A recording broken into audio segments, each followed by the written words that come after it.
क्या आप जानते हैं कि एक ऐसा देवता भी है जिनकी नजर लगते ही राजा भी रंक बन सकता है, जिनके नाम से ही बड़े बड़े लोग डरते हैं, लेकिन जिनका जीवन खुद संघर्षों से भरा हुआ था। हम बात कर रहे हैं शनिदेव की।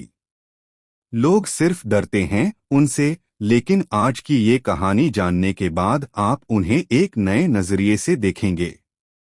शनिदेव का जन्म भगवान सूर्य और उनकी पत्नी छाया से हुआ था। संज्ञा, जो सूर्यदेव की पहली पत्नी थीं, सूर्य के तेज को सहन नहीं कर पाईं और तप करने के लिए वन चली गईं। जाने से पहले उन्होंने अपनी परछाई यानी छाया को सूर्य के पास छोड़ दिया। सूर्यदेव को इस बात का पता नहीं था। छाया ने पूरी श्रद्धा से सूर्य की सेवा की और एक दिन शनिदेव को जन्म दिया। लेकिन जब शनिदेव गर्भ में थे, तब छाया कठोर तपस्या में लीन रहती थीं और संतुलित आहार भी नहीं लेती थीं। इसी कारण शनिदेव का रंग काला हो गया। जैसे ही सूर्यदेव ने अपने काले रंग के पुत्र को देखा, वे क्रोधित हो उठे और इस पर संदेह किया कि ये पुत्र उनका नहीं है। उन्होंने छाया पर आरोप लगाए और शनिदेव को अपनाने से इनकार कर दिया। सूर्यदेव के अपमान और मां की पीड़ा को देखकर बालक शनि के भीतर गुस्से की ज्वाला भड़क उठी। क्रोध में आकर उन्होंने अपनी नजर सूर्यदेव पर डाली और उसी पल सूर्य का तेज मंद पड़ गया। उनके रथ के घोड़े बीमार हो गए और उनका पूरा शरीर थकान से भर गया। ये देखकर देवताओं में हलचल मच गई। तभी ब्रह्मा जी प्रकट हुए और उन्होंने बताया कि यह बालक कोई साधारण जीव नहीं, बल्कि कर्म का न्याय करने वाला देवता बनेगा। सूर्यदेव को अपनी गलती का एहसास हुआ, लेकिन शनिदेव का मन उस दिन से कठोर हो गया। भगवान शिव ने शनिदेव को गोद लिया और उन्हें उच्च शिक्षा दी। शनिदेव ने शिव की भक्ति की और वेद, पुराण, न्याय, तंत्र, ज्योतिष और ध्यान में प्रवीण हो गए। भगवान शिव ने उन्हें आशीर्वाद दिया कि वे नवग्रहों में सबसे शक्तिशाली बनेंगे और सभी प्राणियों के कर्मों का फल वही तय करेंगे।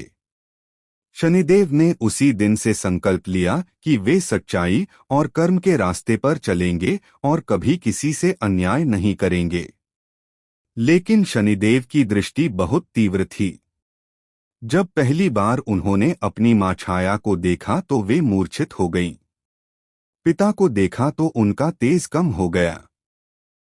इस घटना के बाद शनिदेव को अपनी नजर की शक्ति का एहसास हुआ और उन्होंने प्रण लिया कि वे कभी किसी को सीधे नहीं देखेंगे। वे हमेशा सिर झुकाकर चलेंगे ताकि उनकी दृष्टि से कोई आहत न हो। यही कारण है कि आज भी शनिदेव सिर झुकाकर चलते हैं और नीचे की ओर देखते हैं। शनिदेव केवल एक दंड देने वाले देवता नहीं हैं। वे कर्म के अनुसार फल देते हैं। अगर आपने अच्छे कर्म किए हैं तो वे राजा बना देंगे।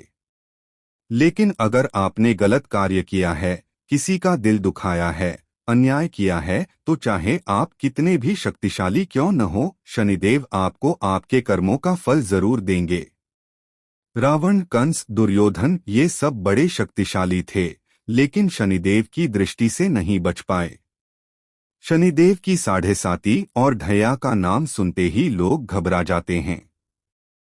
लेकिन असल में यह समय आत्मविश्लेषण और सुधार का होता है। शनिदेव हमें हमारे कर्मों के अनुसार परीक्षा में डालते हैं और जो उस परीक्षा में खरा उतरता है, उसे वे ऊंचाई तक भी पहुंचाते हैं। यह समय कठिन जरूर होता है, लेकिन जीवन बदल देने वाला होता है। जो ईमानदार होते हैं, मेहनत करते हैं, उनके लिए यह समय वरदान बन सकता है। शनिदेव का वाहन काला कौआ होता है और वे शनिवार के दिन पूजे जाते हैं। उन्हें काला तिल, काली उड़द, सरसों का तेल, लोहे का दान बहुत प्रिय होता है।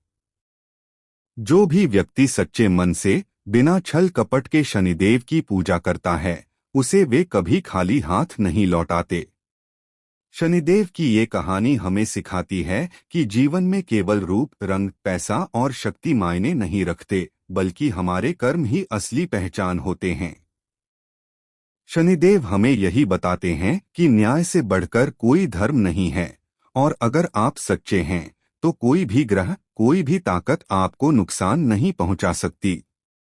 तो अगली बार जब आप शनिदेव का नाम सुने तो डरिए मत, बल्कि एक बार अपने कर्मों की तरफ देखिए। अगर कर्म अच्छे हैं तो शनिदेव स्वयं आपकी रक्षा करेंगे, आपका मार्गदर्शन करेंगे और आपको वहां पहुंचाएंगे जहां आपने कभी कल्पना भी नहीं की होगी।